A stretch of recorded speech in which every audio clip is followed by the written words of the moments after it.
Welcome to Talk Time with Max Contact, the podcast where we talk about the latest contact center and customer experience, industry news, and insights.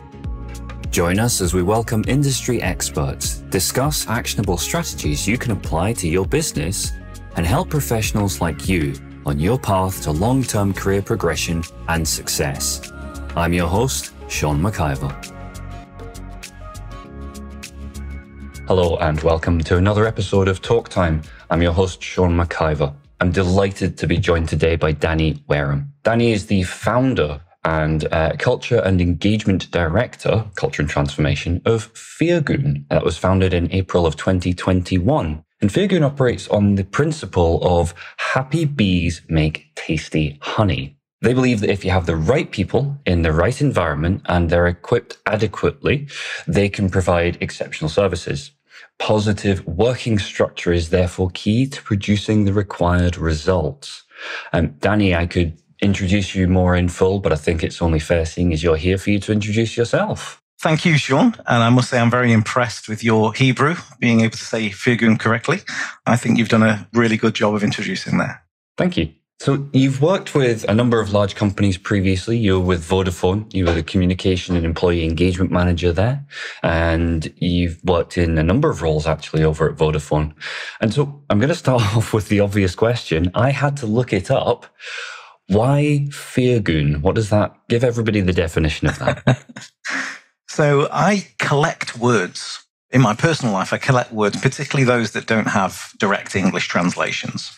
And Firgun is one of those words that it doesn't have an English direct translation, but what it means from the Hebrew is the sincere joy and happiness for another person's accomplishments and experiences.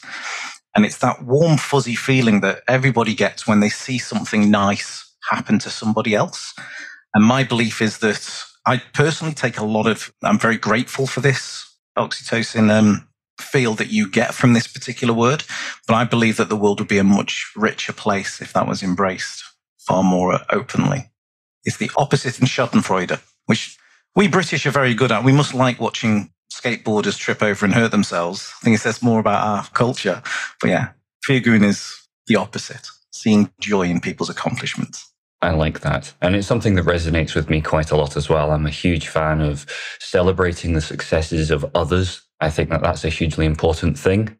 And I would counter that as much as we do like a good bit of Schadenfreude and watching Fail Army on YouTube, it's equally good to see just as many people watching cute kitten videos when it's just a feel-good sense as well. Exactly. Okay, so let's take it back a step then. How did you end up at Firgun as a concept, as a word? What led you to realizing actually this is what matters? It's a great question. I worked at a telecommunications company, as you've said, for quite a long time, although I was there for so long that it feels like I've worked for 10 different companies. There's been so much change. When I started, there was that you could have 2 handsets and 2 tariffs, and that was it. And by the time I've left, you've got self-driving cars and drones and so on. But when I left there, I spent a lot of time kind of understanding what it was that drives me now that I'm out of the sort of institution of working in one organization for a long period of time. And what I realized is that all the way through my life, I've always taken pleasure in setting other people up for success. So whether that's in my childhood, so when I left high school, I wasn't a sporty person at all. I was a choir boy and a chess captain, and I was kind of forced to take up a sport as part of one of my A-level studies. And it was the first time that I kind of belonged. I found that I found a tribe that kind of greeted me and felt like I belong. And as part of that, I was learning how to set them up for success. Where do they catch the ball? Where do they score best from? And all the way through my life, when I was doing this kind of retrospection, I've realized that all the things that bring me the most joy have always involved clapping somebody else on and seeing them succeed. So when I set up my consultancy, there was no other word that would have fit. It was perfect.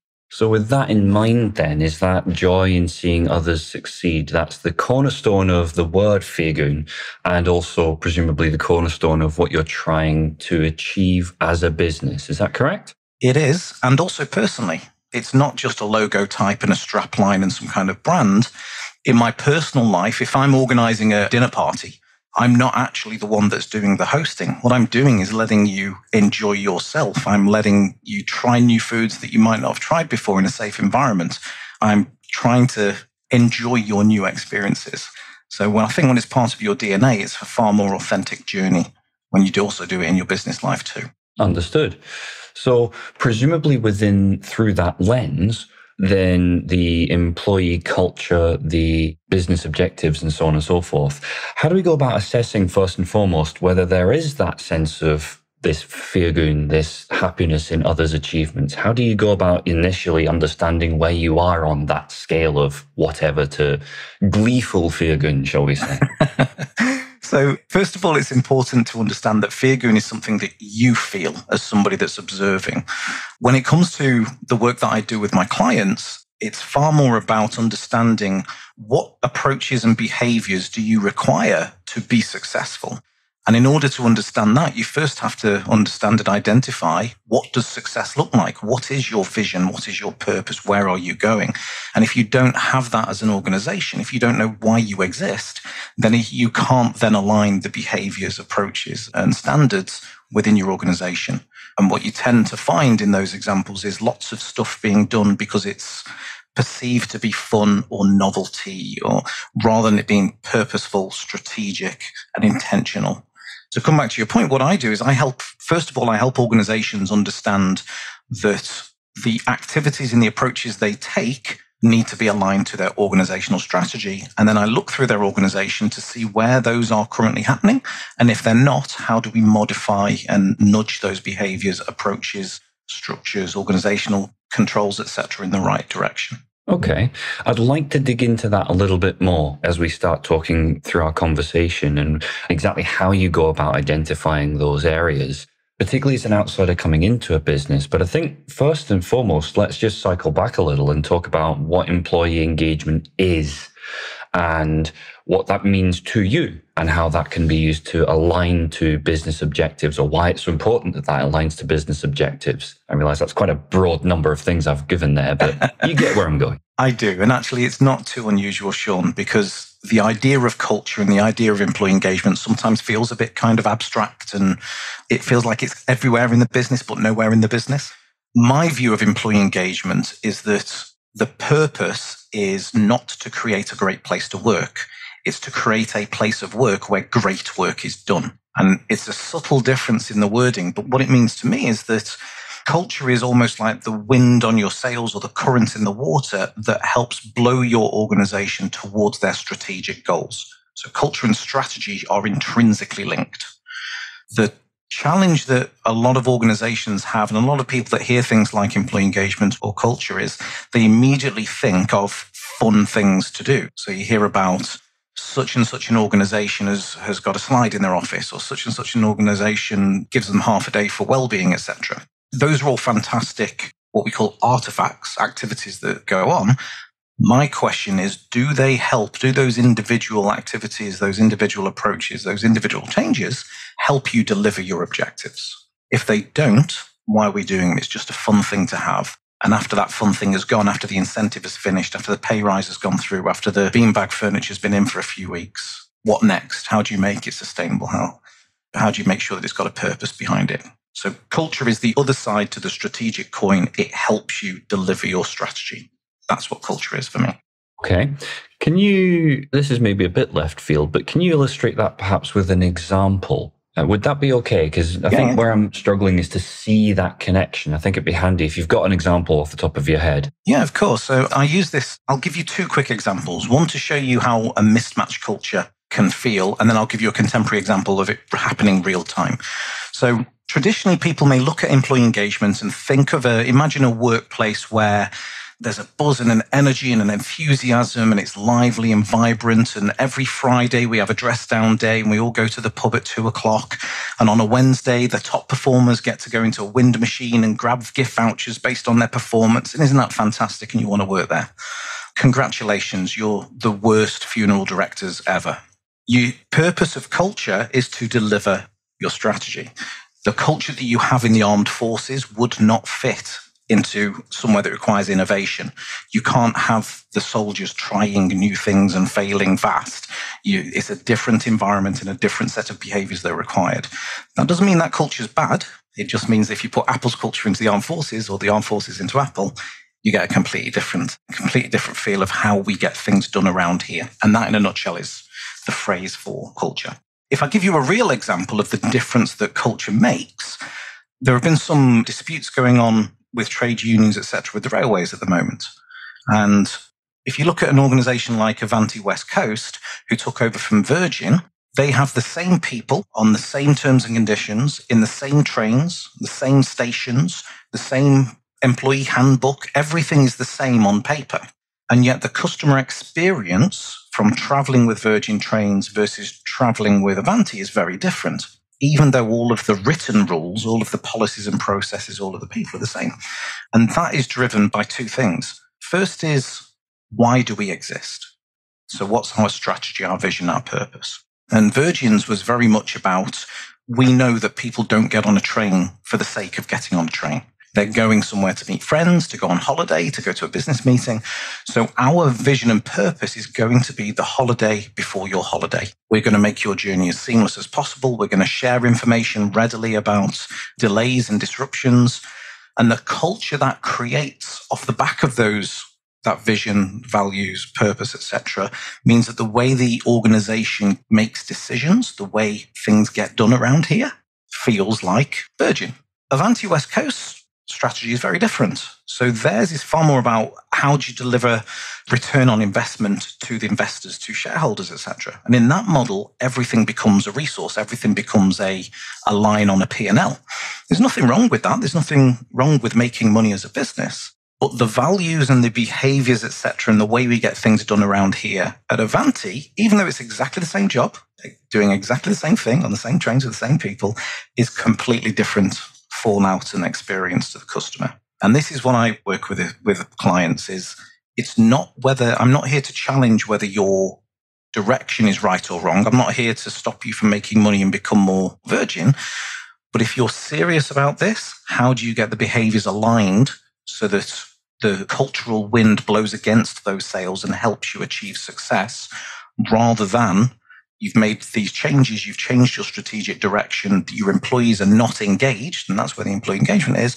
And as a result, you've got friction, toxicity, and disputes and poor customer service, etc. that are the side effects of not having happy bees. Understood. So let me unpick that a little bit more then. So again, as you've been talking, I've been getting kind of Simon Sinek vibes, start with why. Presumably, therefore, it's incredibly important for across the entire employee base, everybody understands and is at least aware of that why. Is that a fair assessment of that? Yes. And I temper it with my second mantra is that nobody comes to work wanting to do a bad job. So they're not intentionally trying to perform poorly. In the absence of that clear, why are we here? What do we do? What difference do we make in the world, etc.? People around the organization will make up their own mind, their own interpretation of what they think they need to do to make that organization successful, which is why in large organizations, you get kind of siloed tribal behaviors. The sales team behave this way, customer service behave this way, technology behave this way. They're not doing it because all salespeople are dodgy and customer care don't know how to run a business. They're doing it because of that absence of a why, that absence of purpose, and they're putting their own purpose into the work that they do. Excellent. So through that lens, let's begin digging into this a bit more then. How do you go about, so let's do a hypothetical. You go into a business and the C-level group are all really clear on their why and their purpose. And this is what we're out to do. This is our business objective. This is our business vision. How do they go about communicating that in a way that is meaningful and impactful to their staff? Great question. I'll give away some industry secrets here as well. Just because an organization as a whole understands their purpose doesn't always mean that the leadership team are all on the same page and allowed to contribute together. So the first thing that I'll do when I spend time with an organization is assess the environment and the kind of social group dynamics of that leadership team. They're not the only thing that informs culture, but they are incredibly influential in the culture. And it may be that you have attracted certain types of people in terms of how they think, their sort of cognitive diversity. So actually your C-suite, your board, do they have enough diversity in how they think? Do they have the environment that allows people to challenge and say, I don't agree with this or I need some help? Or have you got the type of setup within your organization that actually gets in your way. If I give you a quick example, I worked with a client that required innovation. They were aware of this. Their strategy was very much around, we've lost our place in the market. We've become a challenger. We now have to behave like a challenger and be disruptive and be innovative. But the way that their organization was set up was the chairman, the CEO, had one person that was responsible for a particular sales channel, a different person that was responsible for another sales channel, a different person that was responsible for an overseas sales channel, et cetera, et cetera. And all of those people, because of the way the reward and recognition programs are set up, were kind of benchmarked against each other. So they were inadvertently in friendly competition with each other. So the organizational structures, both in terms of how the team was set up, but also how objectives were set, the language that was used in kind of pitting them gently against each other, meant that you stifled innovation at the top level straight away. Because there was no way the UK guy was going to share his best examples with the Irish guy, etc. So I'm conscious this is a long answer, but there's not a silver bullet, so to speak. So the first stage is understanding what is that environment and how does it allow for the behaviors that you want to manifest elsewhere in the business? How does that kind of role modeling work within your cohort as a leadership team first? Second one is then let's get in amongst the kind of weeds and let's have a look if there is evidence of your strategy, of your vision, of your purpose elsewhere in the business. So in the case of Virgin, if you say you're the holiday before your holiday, if you say you're all about customer experience, then it should be easy to spot examples of where customer experience is given the priority. If you're launching two propositions, one has a better experience but will cost more, and the other one is cheaper but will generate more revenue, it should be a no-brainer that you go with the one with the better customer experience despite it costing more. If you don't, that cultural evidence, the difference between or the disconnect between what you say you're about and what you're actually about, that's what your employees start to feel as something doesn't feel quite right. It feels that there's a dissonance in what we say we do, what we actually do. And that's where you start to get people quietly quitting or going, this isn't really for me, or it's not quite what I sold on for. That happens quite a lot where leadership teams change or a company is acquired or there's a merger and acquisition. On the back of that then, so I don't quite know the best way to frame this, but presumably within that environment, within an engaged senior leadership team or set of employees, were there to be events or scenarios such as the one you've just described, in a healthy and engaged environment, people would feel presumably empowered to voice those concerns.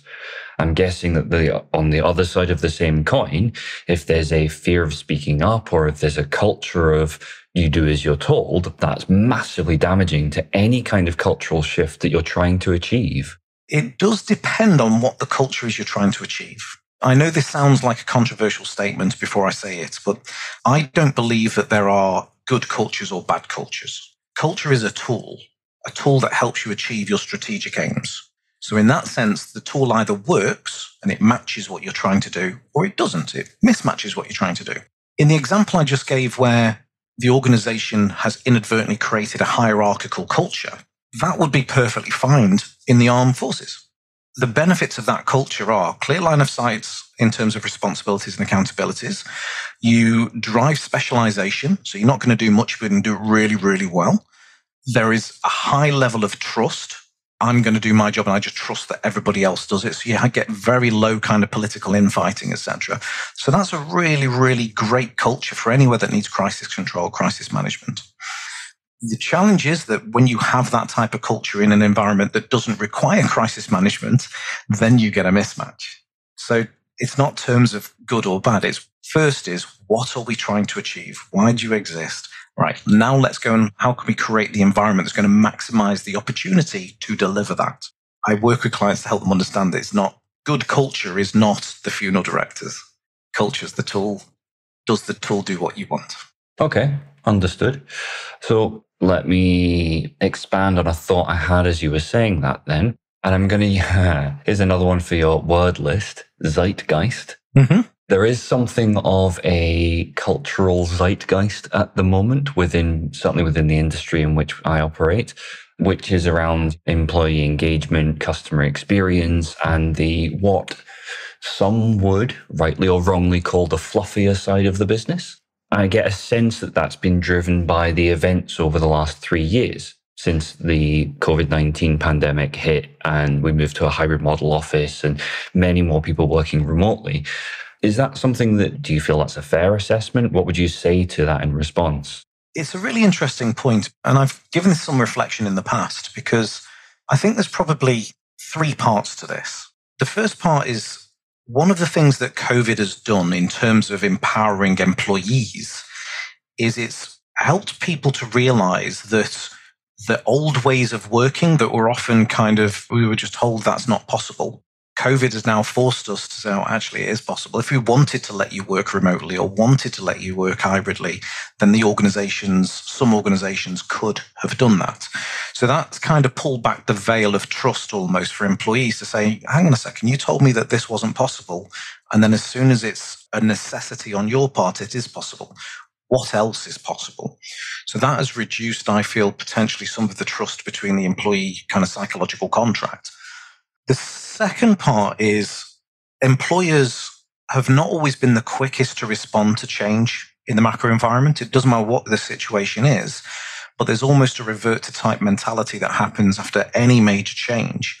So for me, there's an opportunity that COVID's presented that hasn't been there before. So pre-COVID, organizations have a huge amount of data that says Danny performs at this level when he's in the office. We now have a second data set that says Danny performs this way when he's not in the office. So if we wanted to, we could be very smart in comparing what environment and what context suits Danny as an individual and encourage him to do more work at home because you're better there, or work, etc. Instead, we're seeing that revert to type mentality of everybody back to the office, or everybody back to the office 2 days a week, or just these departments back to the office. And I think there's a real opportunity to use that insight a little bit more scientifically to drive the decision making, because at the moment, with that lack of trust in the employee-employer psychological contract, the way that the message is kind of percolating across to your people is presentee is important. We don't really trust you to work at home. We trusted you when it was a necessity, but now you need to come back. And that's incredibly damaging. And there's so much more we can do. And the third point is it's a very privileged position. 82% of UK businesses and UK employees cannot work remotely at all. But this conversation has dominated the headlines. It's all over LinkedIn. It's on HR magazines. So it's a very privileged position that now that it affects kind of white collar workers, it's all over the airwaves. And I think we also need to be careful that when we're engaging our employees, 82% of them do not have the ability to work remotely. So what are we doing? Are they getting lost in the kind of melee of all this news? And what are we doing to make sure that they are still strategically aligned to what we're trying to achieve as organizations? Understood. So let's take it back to our hypothetical. There's a lot there, Sean. We'll let that simmer. Yeah, I need to digest that one. And while I digest that one. Quick one. Employees don't necessarily trust as highly as they did. Employers are still a bit stuck in the past. But most of our employees it doesn't even apply to. They've still had to work and will continue to work non-remote. Okay. So with that scenario, we've got a company X, whoever they may be, who have a clear goal and objective and a business directive that they want to achieve. They have an engagement or a culture that is at odds with that in some way, shape, or form. You mentioned earlier on at the start of our conversation around what one of my previous guests has referred to as nudge theory. So I just want to unpack that a little bit. And how do you go about doing those nudges, identifying which nudges to do, what small improvements you can make? Because any big seismic change, you can't turn the Titanic around without first lots of small increments. So where do you begin? Stage one, as I alluded to earlier, is the leadership team. Let's go and see, because they're at the helm of the ship in your metaphor, they have the most influence over when and where the ship decides to turn. So do they have the right environment to allow for whatever behaviors we need, whatever structures and processes, etc. we need? And do we have them bought in so that when changes are made potentially elsewhere in the organization, they've got senior stakeholder engagement as well? So first stage is always within the leadership team. Second stage is then a bit of a finding mission of understanding what approaches do we have within the organization, bearing in mind the whole time that nobody comes to work wanting to do a bad job. So if things are happening that are misaligned, what is it that's driving that behavior? And quite often there's a couple of smoking guns that appear in most organizations that have these challenges. So first one is comms approach. So what is and isn't told? When's it told? What's the governance around it? Do we just tell everybody everything and expect them to pick out the bits that are important? Do we dominate with content rather than context? So do we explain why this message is important rather than it just being another piece of information? Second one is leadership approach. And that's both active leadership. So what are they physically doing, but also passive? What are they tolerating? If somebody does a great job, does it get spotted? If someone's doing things that are aligned, does it get spotted? And the third one is reward. So what extrinsic motivations are being used? We know that pay is not necessarily a motivator. It's kind of a hygiene factor. But there will be other things. There may be bonuses. There may be share options, pensions, incentives, all sorts of stuff that may be encouraging behaviors that are supporting or detrimental to whatever that goal is. And there's a wealth of other things as well. So first stage, what sort of environment do you have in your leadership and where do you need to go? Second stage is what kind of environment, what things are encouraging your people today. Third stage is then understanding your people. So if we know, for example, most of our people are introverted, then if we're going to work on those reward and recognition programs, we know that big awards is not the right way to motivate or engage those particular cohorts. Similarly, if you were using something like Myers-Briggs and you identified that your people are very structured and stable and like objectivity, then your comms strategy, if that's where the investment is, can't be abstract, wishy-washy. It has to be purposeful, focused, etc. So understanding your people means that you can then, when you're building a roadmap to take these people from this environment to this environment, you can be very tactical on where to invest to get the most kind of juice from the squeeze, the most investment. You've just said something that's really triggered me. Not triggered me as such, but it's triggered a thought. And I suppose that's around knowing your employees, knowing your collective. You mentioned Myers-Briggs. I recall doing quite an in-depth personality profile at one of the businesses I worked at previously, and it was kind of taken aback by how in-depth it was. And I remember that being quite transformative on a one-to-one basis with people that I interacted with. Are you an advocate for things like Myers-Briggs for understanding at a cultural level or a collective level what the predominant factors are across the employee base? Genuinely fabulous question, because although I use psychometrics, you have to be aware of the blind spots that they provide. For example, if you use Myers-Briggs, identifies whether someone's extrovert or introvert, whether they're structured in how they organize, or if they see abstract patterns, whether they're a logical decision maker or a feeler. However, in the West, we have a bias towards wanting people that are friendly and gregarious and will shake everybody's hand, but also know what they're doing and are organized, but are emotive and in touch with their feelings. So if you're self-reporting, there is a bias for how you're filling it out as an individual. The second is the way that a lot of the statements are written in your results are a bit like a horoscope. They can apply to more than one person. It's called the Forer effect. So am I an advocate of psychometrics? They can be a useful tool as one of your indicators. And I use Myers-Briggs and DISC and Clifton, etc., but generally on a wider population basis to say broadly are most of our people in this kind of cohort or this kind of cohort. If they're used individually, you need to temper what that insight is telling you because of the bias, because of the way that the kind of Barnum-Forer effect reads. Yeah, so I don't take it as gospel. Certainly do not recruit based on it. Do not plan people's path through life and their future career steps based on whether you think they're a D or an I or whatever it might be. That's a recipe for disaster. Yes, I would agree with you wholeheartedly on that. I'm going to piggyback of that and ask another question then. I probably can guess the answer to this, but I'm going to ask it anyway. Is there an ideal mentality for the employees of any given organization? I would say hopefully not. And again, this sounds like a bit of a strange answer, but I feel that organizations, even if they don't feel that they need change, I think they benefit from having different people, different cognition in their organization, and the environment that allows people to contribute those different cognitions.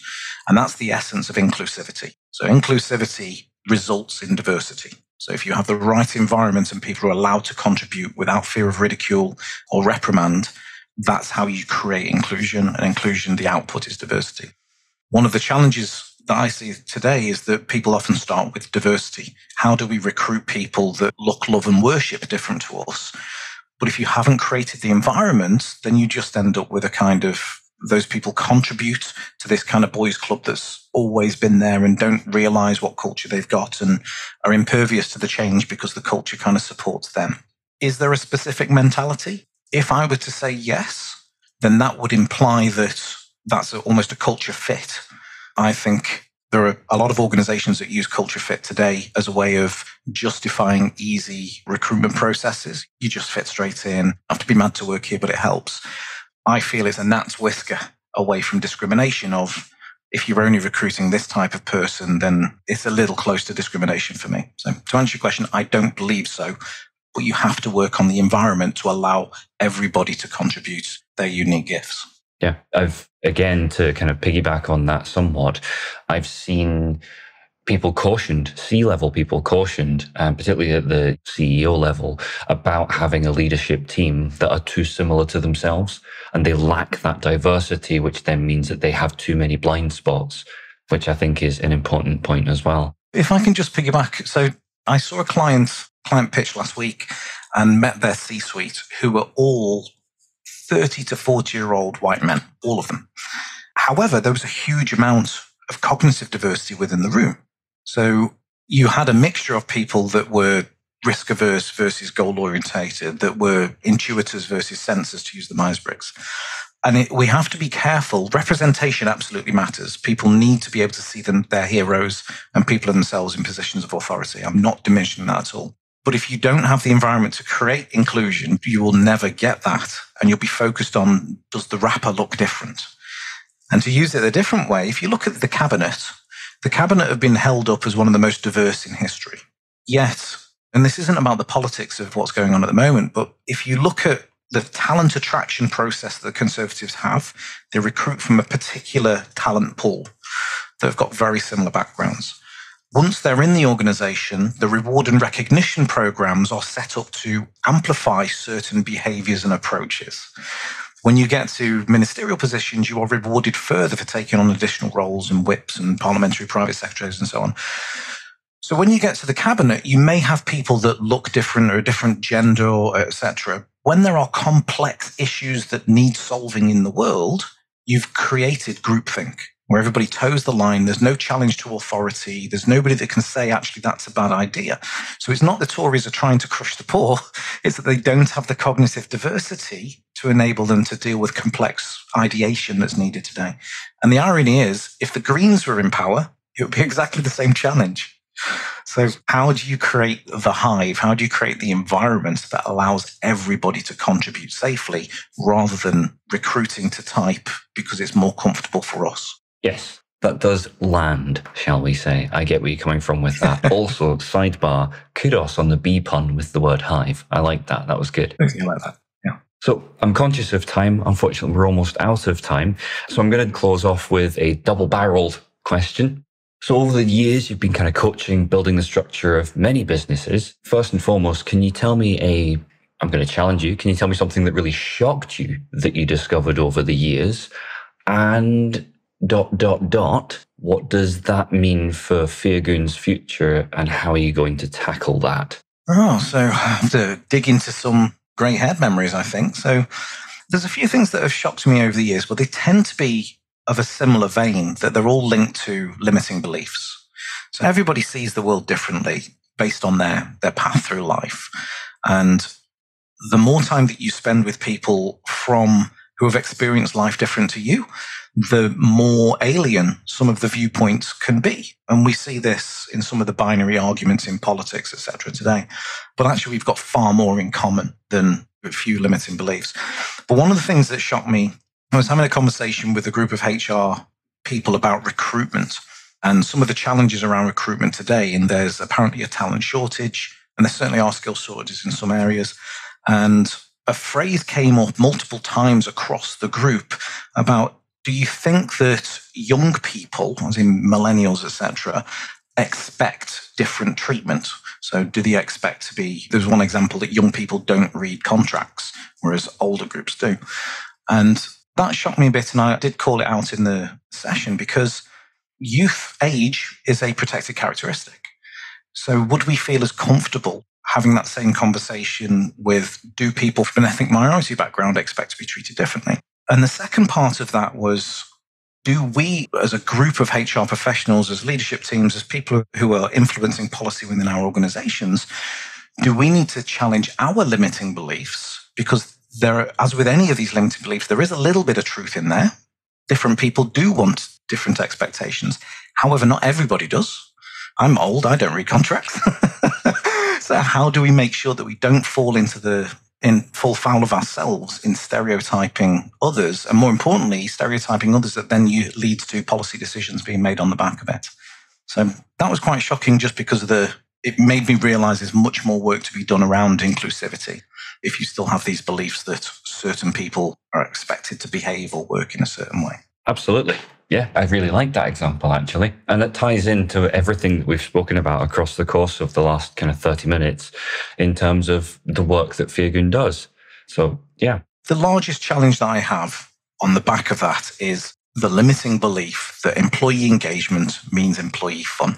It doesn't. It's engaging people in your strategy, in your purpose, in your vision. Hopefully that is fun as well. We're not saying that it should be a slog, but converting people's mindsets that running a business is not just about profit. You have to balance the needs of the plans of the people as well to make that kind of triple bottom line. That's the largest challenge at the moment, is helping organizations realize your people are your biggest asset. You should invest in those rather than just throwing beanbags and Pizza Fridays at them. You can do that strategically, just like you would with anything else that required change in your organization. Excellent. I think on that note, that's a great place to end off there. Again, Danny Wareham from Firgun, it's been an absolute pleasure talking to you. I can't thank you enough. Thank you so much. Likewise. It's been a lovely, lovely afternoon, Sean. Thank you. Thank you very much. Talk Time is brought to you by Max Contact. To find out more about Max Contact and how our customer engagement software can help you and your teams provide smarter customer experiences, visit maxcontact.com and book your personalized demo today. Be sure to search Talk Time with Max Contact in Apple Podcasts, Spotify, Google Podcasts, or anywhere else podcasts are found, and leave us a positive rating to help other like-minded individuals join the conversation. Finally, before you go, never miss a future episode by clicking the subscribe button and turning on notifications. On behalf of the team here at Max Contact, thanks for listening.